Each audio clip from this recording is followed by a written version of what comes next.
Welcome to the Adelphi New York statewide breast cancer hotline and support programs STEP video series. I'm Wendy Kaplan, and I'll be discussing how personalized nutrition can support cancer treatment, manage side effects, and enhance long-term health for those affected by cancer. I'll start by providing an overview of nutritional status and its impacts on cancer.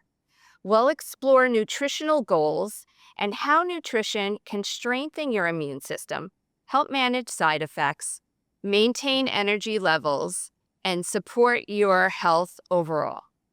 Eating well is essential for anyone living with cancer. Good nutrition supports your body in fighting disease, helps you feel stronger, and aids in recovery. Consuming a variety of foods like fruits, vegetables, whole grains, and lean proteins delivers the vitamins and minerals your body needs to thrive. Staying well hydrated with water and other fluids is equally as important. A consistent theme you'll notice throughout is to eat more plants. Why should we eat more plants? Plant foods contain antioxidants and phytochemicals. I know these terms might sound complex, but I'll explain their significance. Every day, our bodies face a lot of stress. And this challenge is heightened when you're undergoing treatment for cancer. Maintaining a strong nutritional status can better help us manage this stress. This is where antioxidants and phytochemicals come into play. A phytochemical is a naturally occurring substance in plants that conveys health benefits to the plants. And when we eat them, we get those benefits too. Evidence shows that phytochemicals have disease-fighting properties, including anti-cancer properties. While some phytochemicals act as antioxidants, others may work in different ways, yet both are beneficial. Natural foods contain the right balance of these beneficial components. Taking a pill could lead to excessive intake, so it's important to note that more is not necessarily better. Examples of phytochemicals include carotenoids, like sweet potatoes and mangoes, flavonoids, like berries, apples, and citrus fruits, polyphenols, like black beans or red and purple grapes, and allium compounds, like garlic, onion, and leeks. While you don't need to memorize these names, it's crucial to eat a variety of foods. So there is truth to the saying, eat the rainbow. I'd also like you to consider adding light brown to the rainbow for whole grains. I also want to highlight some other key components important for diet. Vitamin D supports our bone health, immune function, and we could get this from foods like fatty fish, dairy products, and egg yolks. And calcium also supports bone health, as well as proper muscle and nerve function. It can be found in dairy products, leafy greens like kale and collard greens, and fortified milk products. Omega-3 fatty acids are also important to support our health. They play a crucial role in our overall health.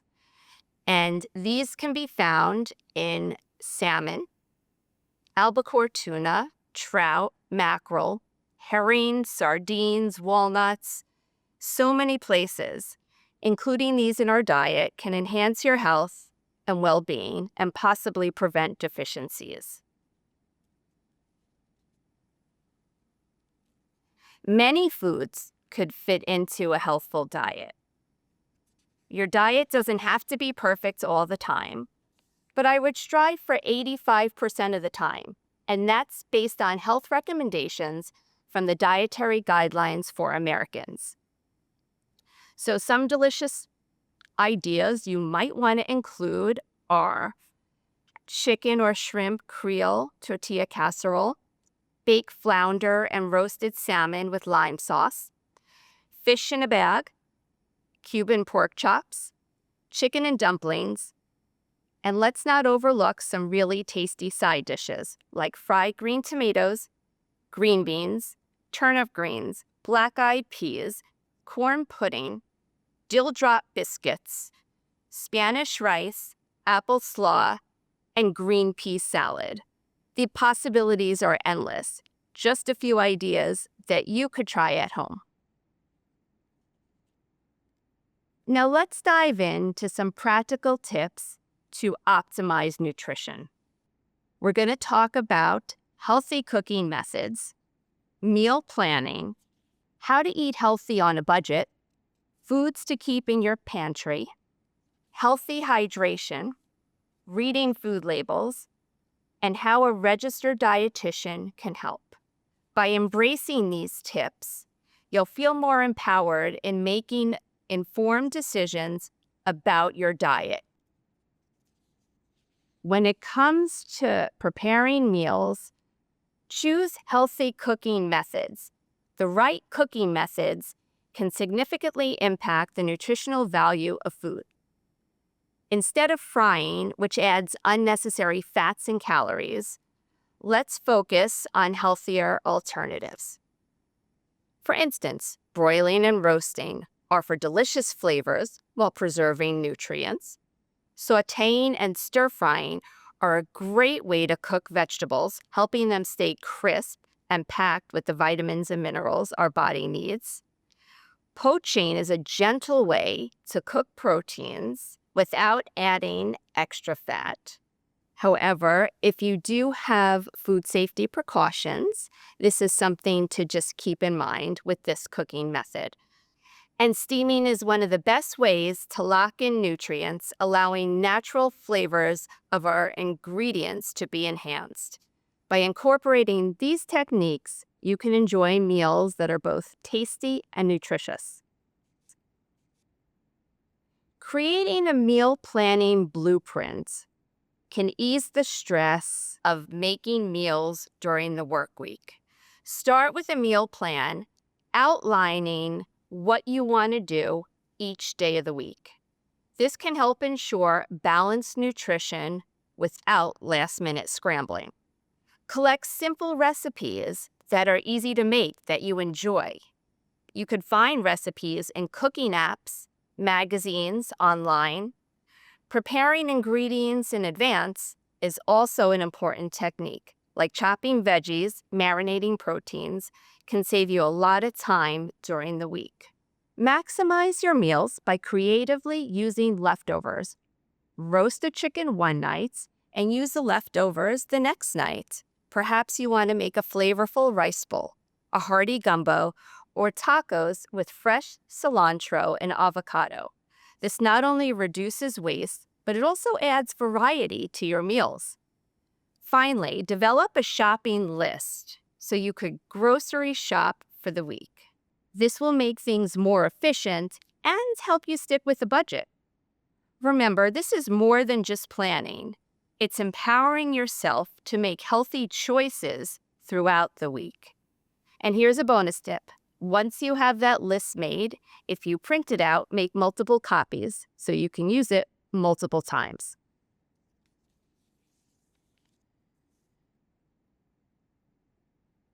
Something I really want to stress is that healthy eating does not have to be expensive. It could fit into any budget. Here are some tips to help with this, to get organized. You want to keep things in your kitchen neat and tidy. This saves time, allows you to see what you already have, and reduces impulse buying at the grocery store. Equip your kitchen with basic tools like knives, cutting boards, pots. They simplify cooking and enhance your experience without overspending. Utilize seasonal produce. Seasonal fruits and veggies sometimes are cheaper and fresher. Check your local farmers markets and grocery store ads.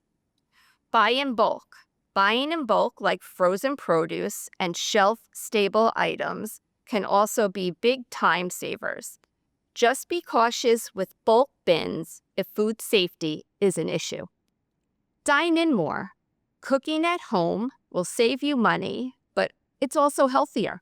Less calories, less fat, less sodium than eating out. And it gives you more control over the ingredients. You decide what to put in, and you pick the portion. Focus on quick nutrition.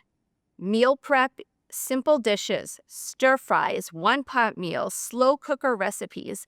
These are all good time-saving options. Embrace leftovers. Use leftovers for lunch the next day, or create new meals for lunch or dinner. This again reduces waste and saves time as well. Make once, use twice. Again, you could prepare large batches of things, soups, casseroles, and freeze them. Freeze them in individual portions to easily pull out and use at another time. Some other good tips are stocking a healthy pantry and freezer. So what should we keep in our pantries and freezers?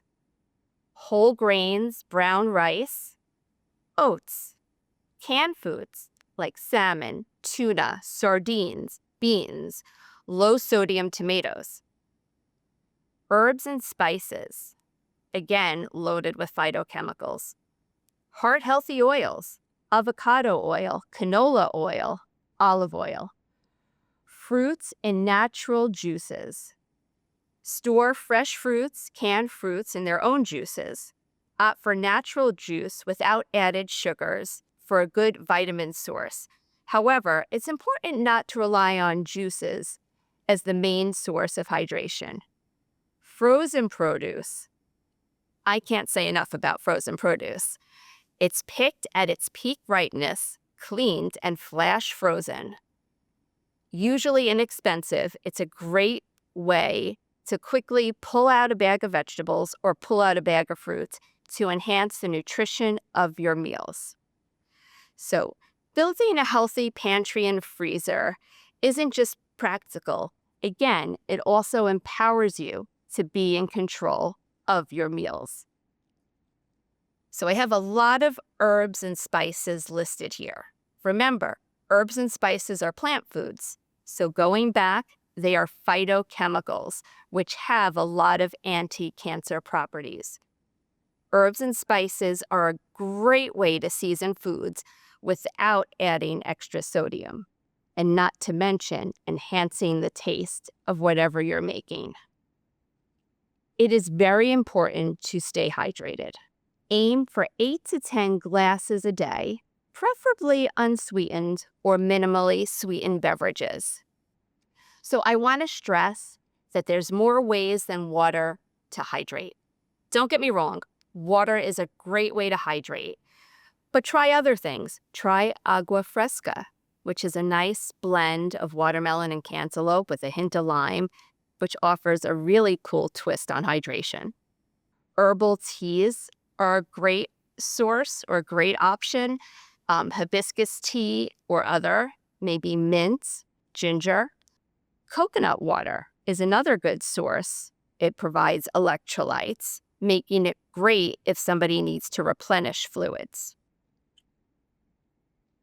Fruits and vegetables.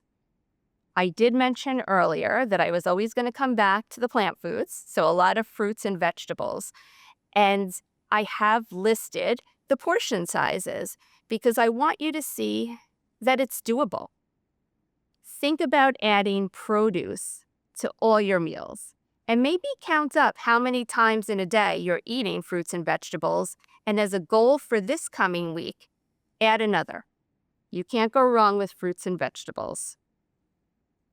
Food labels.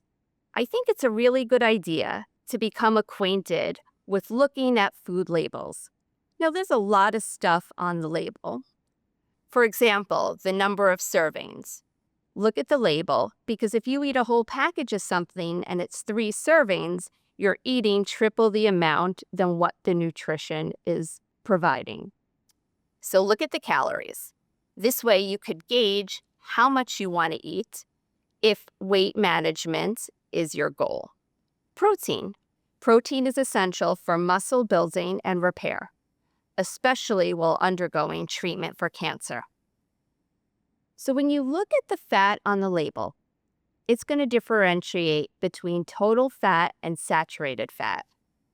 Ideally, we want to limit saturated fats in our diet. And one good way to do this in general is to replace saturated fats like butter with healthier fats like olive oil. So when you're looking at the label and you see numbers, if you see something has 45 or 50% saturated fat, just realize that that's a lot and covers half day's worth of fat. So ideally, you want to keep that a lot lower and have more monounsaturated fats and polyunsaturated fats in what you're choosing. Sodium. Sodium is big, and I think one of the underrated things to look at, because we're always looking at calories, we're always looking at protein, maybe even fats. But a lot of products, especially processed foods, things already packaged or in boxes, are loaded with sodium. So as a frame of reference, anything over 480 milligrams of sodium is considered a high sodium product. So it doesn't mean you can't ever have anything that's 500 milligrams sodium. It just means take into account the rest of what you're consuming in a day. Ideally, we want to keep it lower than that, though. As for sugar, if you look at the label, you'll see total sugar and added sugar. I am going to tell you to look more at the added sugar because that's what the manufacturer decides they want to put into the product to make it tasty. So natural sugars are okay. They come in fruits, which, as we know, provides vitamins, minerals, fiber, and dairy products like yogurt. So those are okay. But when you get things that add sugar, depending on how much, it could add up throughout the course of a day. So I say buy plain. Buy plain yogurt, buy plain oatmeal instead of maple and brown sugar, and add your own. It's okay to use a little bit, but again, you'll be in control of how much to use. Fiber is also really crucial for digestive health. When you look at the food labels, look for something that has 3 grams of fiber or more. Fiber can help maintain satiety, promote bowel regularity, and support overall health. And unfortunately, many of us don't get the recommended 25 to 30 grams a day we need. But once you start looking at the labels, you'll become savvier and then work up towards that goal. And as you add more fiber, I'm going to encourage you to drink more water or fluids along with that as well. And carbohydrates. All carbohydrates could fit into a healthy diet. Even for people with diabetes, it's okay to have rice. I think rice and beans are a very healthy meal. When we can, it's a good idea to choose whole grains. This would kind of go hands in hand with the fiber. And it's something to look at if needed in your diet, but that would be an individual consideration. Now, a lot of this stuff can be overwhelming. There's a lot of information out there and a lot of misinformation. How do you know what to do? Many people find it helpful to have support when getting started with dietary changes. This is where a registered dietitian can make a difference in many ways. They provide expert guidance. They're trained professionals who provide nutrition information based on evidence-based guidelines, aka solid science from multiple research studies. They can offer tailored plans to your specific needs. They support your goals, whatever they may be. Whether your aim is weight loss, feeling better, managing side effects during treatment, dietitians can work with you to help you get to where you want to be. They're there for support, addressing any challenges or barriers that may be in the way. They can understand your specific situation and offer practical steps based on your preferences, foods you like. They could provide recipes that align with your food preferences, cultural preferences, dietary health and disease needs, working with an RDN is a good way to take the stress out of meal planning and empowering you to make positive dietary changes. So a few key takeaways. Use lower fat cooking methods. Cook with heart-healthy fats. Remember olive oil, avocado oil, canola oil. Opt for lower fat dairy products. It does not have to be fat-free, but lower fat. For instance, milk. If you're used to drinking whole milk, maybe go to 2% or even 1% to lower the saturated fat. Prepare more meals at home. Dining in could save fat, calories, and sodium, and money, of course. Eat more fruits and vegetables. You can never go wrong with adding fruits and vegetables. And all fruits and vegetables always fit into a healthful diet, even for people with diabetes. Choose whole grains when you can, and use smaller portions of other grains. And choose leaner cuts of meat. Meats could fit into a plant-based diet as well. You can have a hamburger, you can have steak. Just keep it to no more than 12 to 18 ounces in a week. Thank you for joining us today. We hope you enjoy the STEP program video series. For more information, visit us online.